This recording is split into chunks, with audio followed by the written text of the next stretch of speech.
Prezi plain Jane.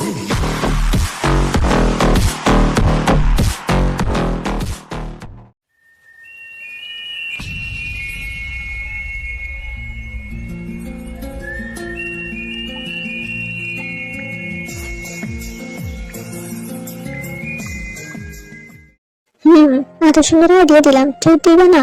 আমি ফ্রিতে কিছুই করি না, গো নাও। আমিও আর কিছু বললাম না, মুখ ভেঙে নিচে চলে গেলাম। কিন্তু ফিরে এসে যা দেখলাম তার জন্য আমি মোটেও প্রস্তুত ছিলাম না। যে জাঙ্কুক মুচকি হাসতে ঠোঁটের কাছ থেকে ট্যাক্স নেয়, সেই জাঙ্কুক বিছানায় শুয়ে রীতিমতো গড়াগড়ি খাচ্ছেন আর পেট চেপে ধরে হাসছেন। ওনাকে দেখে মনে হচ্ছে হাসির চোটে ওনার পেটে রীতিমতো ব্যথা শুরু হয়ে গেছে, কিন্তু ওনার হাসি থামছে না। আমার জানা মতে হাসির মতো তো কিছুই হয়নি, তাহলে উনি এভাবে হাসছেন কেন? হঠাৎ করে এমন কি হলো যার জন্য হাসতে হাসতে শহীদ হয়ে যেতে হবে? আচ্ছা, আয়ুর ভূত সত্যি সত্যি ঘাড়ে চাপেনি তো? ও বাবা গো, আমার তো আজ এত তাড়াতাড়ি গ্র্যান্টেড হয় তা তো জানা ছিল না। আরে এই, আপনি এভাবে হাসছেন কেন? সন্দেহান দৃষ্টিতে ওনার দিকে তাকিয়ে রইলাম। কই, হাসছি না তো। হাসতে হাসতে উনি বিছানা থেকে উঠে দাঁড়ালেন। আমি নাক মুখ কুচকে ওনার দিকে তাকিয়ে রইলাম। হাসছেন না মানে? কই হাসছি না তো, এই কথাটাও তো আপনি হেসে হেসেই বললেন, তবু বলছেন হাসছেন না। ভ্রু কুচকে ওনার দিকে তাকিয়ে রইলাম। তুমি ভুল দেখেছ, হাসছি না বলে আবার হেসে খুন। এই, আমাকে আপনার মগা মনে হয় নাকি? কি মনে করেছেন আপনি? যা বলবেন তাই বিশ্বাস করবো? আপনি হাসছেন মানে হাসছেন, শুধু হাসছেন বললে ভুল হবে। আপনি তো রীতিমতো হাসতে হাসতে নাচানাচি করছেন, কাহিনী কি? হ্যাঁ, ভ্রু নাচিয়ে নাচিয়ে ওনাকে জিজ্ঞেস করলাম। উনি এবার আমার নাকটা হালকা টেনে দিয়ে বেরিয়ে গেলেন। যাওয়ার সময় শুধু বললেন, দেরি হচ্ছে, চটপট নিচে আসো। আমি তো পুরো শক্ত হয়ে দাঁড়িয়ে আছি। জাঙ্কুক হাসি হাসি মুখে আমার নাক টেনে দিল। ও মাই গড, আই ক্যান্ট বিলিভ। ইচ্ছে তো করছে নাকিন টেন্স দেই, বাট ইচ্ছেটাকে আপাতত সাইডে রেখে ওনার কথা মতো ঝটপট নিচে নেমে গেলাম। নিচে গিয়ে দেখি উনি গাড়িতে বসে ওয়েট করছেন। আমি একটু অবাক হলাম, কারণ উনি গাড়ি খুব কম ইউজ করেন, অলওয়েজ বাইক দিয়ে চলাচল করে। তাহলে আজ কি হলো? আমার প্রথম থেকে কত শখ ওনার বাইকে উঠবো, কিন্তু কখনো উঠতে পারিনি। ভেবেছিলাম আজ উঠবো, কিন্তু জান্নাত দেখে আগে থেকে গাড়িতে উঠে বসে আছে। কেন রে, আমি তোর বাইকে উঠলে কি তোর বাইকের রং চলে যাবে নাকি? হ্যাঁ, যত সব। নিজের মনে বকবক করতে করতে গাড়িতে উঠলাম। আমি গাড়িতে উঠা মাত্রই গাড়ি চালাতে শুরু করলেন। দুজনেই চুপচাপ বসে আছি, উনি কিছু বলছেন না, আর আমি বলার সাহস পাচ্ছি না।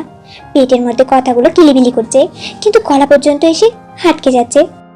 আমি বারবার ওনার দিকে করুণ চোখে তাকাচ্ছি, আর উনি স্ট্রেইট বসে গাড়ি চালিয়ে যাচ্ছেন।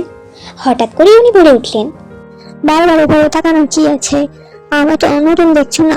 বেশ বিরক্ত ভাব নিয়ে বললেন, এভাবে তাকাবে না, মাইন্ড ইট। এবার আমার রাগ লাগছে। আমি ওনার দিকে ঘুরে বসে ওনার দিকে ট্যাপ ট্যাপ করে তাকিয়ে রইলাম। এবার বোঝো মজা। কি ব্যাপার, এবার ডাব ডাব করে তাকিয়ে আছো কেন? জাঙ্গু ভ্রু কুচকে তাকালো আমার দিকে। কণ্ঠটা একটু কঠোর করে রাগী গলায় আমাকে বললেন, আমার বিরক্ত লাগছে, সোজা সামনের দিকে তাকাও। আজিব পাবলিক। আরে চোখ আমার, ইচ্ছে আমার, জামাইও আমার, আপনার প্রবলেমটা কি মশাই? কথাটা বলা শেষ করে ঠোঁট উল্টে ফেললাম। আমার কথা শুনে উনি আমার দিকে তীক্ষ্ণ দৃষ্টিতে তাকালেন, কিন্তু আমার তা নিয়ে বিন্দু মাত্র মাথা ব্যথা নেই। আমি আগের মতোই ওনার দিকে ট্যাপ ট্যাপ করে তাকিয়ে আছি। আসলে বিষয়টা খুব উপভোগ করছি। কাউকে বিরক্ত করার মধ্যে অন্যরকম মজা আছে, যা আমি এই মুহূর্তে বেশ ভালোভাবেই পাচ্ছি। কিন্তু হঠাৎ উনি গাড়ি থামিয়ে দিলেন। এবার আমি একটু ভরকে গেলাম। এই রে, উনি আমাকে গাড়ি থেকে নামিয়ে দিবেন না তো? কিন্তু না, উনি আমাকে নামিয়ে দিলেন না, বরং এর চেয়েও ভয়ঙ্কর কাজ করলেন, যা আমি কখনো আমার চিন্তাতেও আনিনি। উনি গাড়ি থামিয়েই আমার দিকে ঝুঁকে পড়লেন। আমি তো রীতিমতো কাঁপছি। কি করতে চলেছেন উনি? এই মুহূর্তে আমার মাথায় একসাথে শতাধিক প্রশ্ন ঘুরে বেড়াচ্ছে। ওনার এইভাবে কাছে আসায় আমার হার্টবিট 1000 গুণ স্পিডে ছুটছে। উনি আমার ভাবনা চিন্তা থামিয়ে দিয়ে আমার ওড়নাটা টেনে নিজের হাতে নিয়ে নিলেন। আমি তো হা হয়ে তাকিয়ে আছি। সেই আগের মতো অসভ্য আচরণ শুরু করে দিয়েছেন উনি। আমি ঠিকই ছিলাম, আয়ুর ভূতি চেপেছে ওনার ঘাড়ে। এবার আমি পুরোপুরি নিশ্চিত কেন যে এমন অদ্ভুত দোয়া করেছিলাম এখন নিজেকে ঘুরতে হচ্ছে। আমি আমার দু হাত দিয়ে নিজেকে ঢাকার চেষ্টা করতে করতে বললাম, কি করছেন সব? এমন অসভ্যের মতো আচরণ করছেন কেন? আমার অন্য দিন বুঝি? কাঁদো কাঁদো কণ্ঠে কথাটুকু বললাম। আজীব, অসভ্য কি আছে? হাত আমার, ইচ্ছা আমার, বউ আমার, আর বউয়ের অন্যটাও আমার। তোমার কি সমস্যা হচ্ছে বুঝলাম না। কথাটুকু বলে শয়তানি হাসি দিয়ে উনি আমার দিকে তাকিয়ে রইলেন। উনি আমার ডোজটা আমাকেই দিয়ে দিলেন। রাগে দুঃখে নিজের চুল ছিঁড়তে ইচ্ছা করছে আমার। কি দরকার ছিল ওনার সাথে লাগার? এখন হলো তো। আমি ওনার দিকে করুণ দৃষ্টিতে তাকিয়ে বললাম, ওনাটা দিন না প্লিজ, আর তাকাবো না আপনার দিকে, প্রমিস। কিন্তু খাটাস বলে কথা, এত সহজে মানবে কেন? অবশ্য না মানার অধিকার তো তার আছে। তাকাবে কি তাকাবে না সেটা তোমার ইচ্ছের উপর নির্ভর করছে, আর আমি ওনাটা দেবো কিনা এটা আমার উপর নির্ভর করছে। আর এই মুহূর্তে আমার মোটেও ওনাটা দিতে ইচ্ছে করছে না। So sorry. শয়তানি মার্কা কথা বলে আমার দিকে বাঁকা হেসে তাকিয়ে আছে। ওনার হাসি দেখে তো ইচ্ছে করছে ওনার গলা টিপে ধরি, কিন্তু কি আর করা। কথায় আছে না, হাতি কাদায় পড়লে পিঁপড়াও লাথি মারে। আমি ওনার দিকে টলমল চোখে তাকিয়ে বললাম, প্লিজ। এবার ওনার একটু দয়া হলো। উনি বললেন, ওনা দেবো, কিন্তু একটা শর্ত আছে। আমিও বাধ্য হয়ে রাজি হয়ে গেলাম। আর উনি শয়তানি হাসি দিয়ে বলে উঠলেন, গুড। শর্তটা হলো এই এক সপ্তাহ আমি যা বলবো তুমি তাই করবা। কি রাজি তো? রাজি। বিড়ি করে বললাম, আর কোনো উপায় রেখেছেন কি? ভেবে বলছো তো? মাথা নিচু করে বললাম, আমি আর চোখে ওনার দিকে তাকালাম। ওনার শয়তানি হাসি দেখেই বুঝতে পারছি আমার জীবন শেষ। বাসায় ফিরছি আর ওনার দিকে আর চোখে তাকাচ্ছি। ওনার মাথা কি চলছে তাই বোঝার চেষ্টা, কিন্তু উনি আমার চেষ্টায় জল ঢেলে দিয়ে চুপচাপ ড্রাইভ করে চলেছেন। কি আলতো হাতে ড্রাইভ করছেন উনি। ওনার হাতের উপরেও কেমন প্রেম প্রেম ভাব আসছে আমার। ইস, হ্যাঁ তো কিউট কেন উনি? ইচ্ছে তো করছে গাল দুটো টেনে দিয়ে টাইট একটা কিস দিই, কিন্তু তা কি আর আমার ভাগ্যে আছে নাকি? ব্যাটা দেবদাস আয়ু বায়ু করে মরে যাচ্ছে। দেখ, মুখটা গোমরা করে বসে আছি। মনে হচ্ছে কেউ আমার সামনে চকলেট আইসক্রিম রেখে দিয়েছে, বাট আমি খেতে পারছি না। কিন্তু অপর পাশ থেকে ক্রমাগত লোক পেরিয়ে চলেছে। আমাকে মন খারাপ করে থাকতে দেখে উনি বলে উঠলেন, কি হয়েছে? কিছু করেছেন যে কিছু হবে বলে জিব্বে কামড় দিলাম। চিচি, কি বলে ফেললাম? উনি আমাকে আমার দিকে তাকিয়ে থেকে ভ্রুকুসকে বলে উঠলেন, কি বললা? কই, কিছুই না তো। আমার কথা শুনে উনি রাগী কণ্ঠে আমাকে বললেন, বাচ্চা একটা মেয়ের মুখে এত বাজে কথা কোথা থেকে আসে? এই শুনেন, আমি মোটেও বাচ্চা নই, আমি যথেষ্ট অ্যাডাল্ট। ইভেন আমার বিয়েও হয়ে গেছে। আমার কথা শুনে এবার উনি হুড়ো করে হেসে দিলেন। আমার আবারও আয়ুর ভূতের কথা মনে পড়ে গেল। আল্লাহ, এখন তো আরো রাত, উনি যদি আমাকে মেরে টেরে ফেলেন। হায় আল্লাহ, ভেবে গাড়ির দরজার সাথে লেগে বসলাম। সন্দেহের দৃষ্টিতে ওনার দিকে তাকিয়ে বলে উঠলাম, কি ব্যাপার, হাসছেন কেন? তুমি অ্যাডাল্ট? Like seriously? এখন অনেক ট্রিপলে দুধ বের হবে আর বলছি কিনা আমি অ্যাডাল্ট। হা হা হা, ডোন্ট মেক মি লাফ। আমি তোমার থেকে 5 বছরের বড়, ওকে? এবার আমার রাগ লাগছে, উনি আমাকে অপমান করছেন।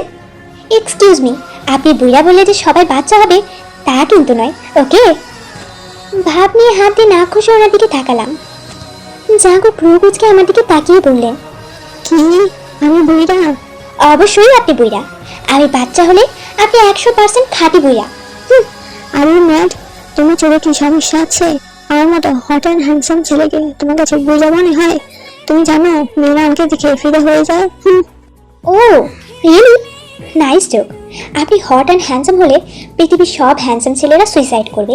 শুধু তাই নয়, আই থিঙ্ক হ্যান্ডসাম শব্দটা না আপনার নিজেকে হ্যান্ডসাম দাবি করার লজ্জা পাচ্ছে। প্লিজ তার প্রতি রহম করুন। হাত জোর করে ওনাকে বললাম। আর কি যেন বললেন? ফিদা? কই, আমি তো ফিদা হলাম না। তাতে দাঁত চেপে উনি আমাকে বললেন, তোমার মধ্যে মেয়ে টাইপের কিছু আছে নাকি যে ফিদা হবা? মানে চাচাও কেন? ঠিকই তো বলছি, তুমি মেয়ে না ছেলে এটা বুঝতেই তো সবার 2 মিনিট সময় লাগবে। আমি এবার কেঁদেই দিলাম। উনি কি করে পারলেন আমাকে এত বাজে কথা বলতে? খাটাস একটা। এই কাঁদো কেন? তো আপনি এবার বললেন কেন? তুমি তো বলছো আমায়, আমি কান্না করছি? এখনো পেয়ে পড়ো তুমি বাচ্চা, বাচ্চাদের মতো ফ্যাস ফ্যাস করে কাঁদছো। ওনার সাথে ঝগড়া করতে করতে বাসায় এসে পৌঁছালাম। ছেলেরা যে এইভাবে কোমর বেঁধে ঝগড়া করে জানতাম না। উফ, ডিনার করে রুমে এসে ফ্রেশ হয়ে যেই না বিছানায় বসতে যাব, অমনি উনি বলে উঠলেন, কে? এই কে? কি হয়েছে? কফি খাবো। তো আমি খাওয়াই দেব? জি না, শুধু নিয়ে এসে দিলেই চলবে গো। আগে ছিটতে ছিটতে কফি এনে ওনাকে দিতে যাব, তখনই বলে উঠলেন, ও এনেছো? অ্যাকচুয়ালি তে প্রতিদিন কফি খেতে খেতে বোর হয়ে গেছি, তুমি বরং চা করে আনো যাও। কথাটা বলে ল্যাপটপটা কোলে নিয়ে কাজ করতে লাগলেন। মেজাজ আমার ব্যাপক গরম হয়ে গেছে। একে তো বাইরে থেকে এসেছি, একটু রেস্ট নিব তা না, এই সাদা খরগোশ আমাকে খাটিয়ে মারছে। কিছু বললাম না, কিছু না বলে গেলাম নিচে। মামনি নিজের জন্য চা বানিয়ে মাত্রই মুখে দেবে, অমনি ওনার হাত থেকে চাটা নিয়ে চলে এলাম। না তাকিয়েও বুঝতে পারছি উনি অবাক হচ্ছেন, বাট কিচ্ছু করার নেই। চাটা এনে ওনাকে দিতে উনি বলে উঠলেন, আরে দুধ চানছো কেন? আমি দুধ চা খাই না, রং চানো। এবার আমার মাথা আগুন ধরে গেল। বেটা চুলের তো ছিঁড়ে ফেলতে ইচ্ছে করছে। শালা খচ্চর একটা। আমি পারবো না।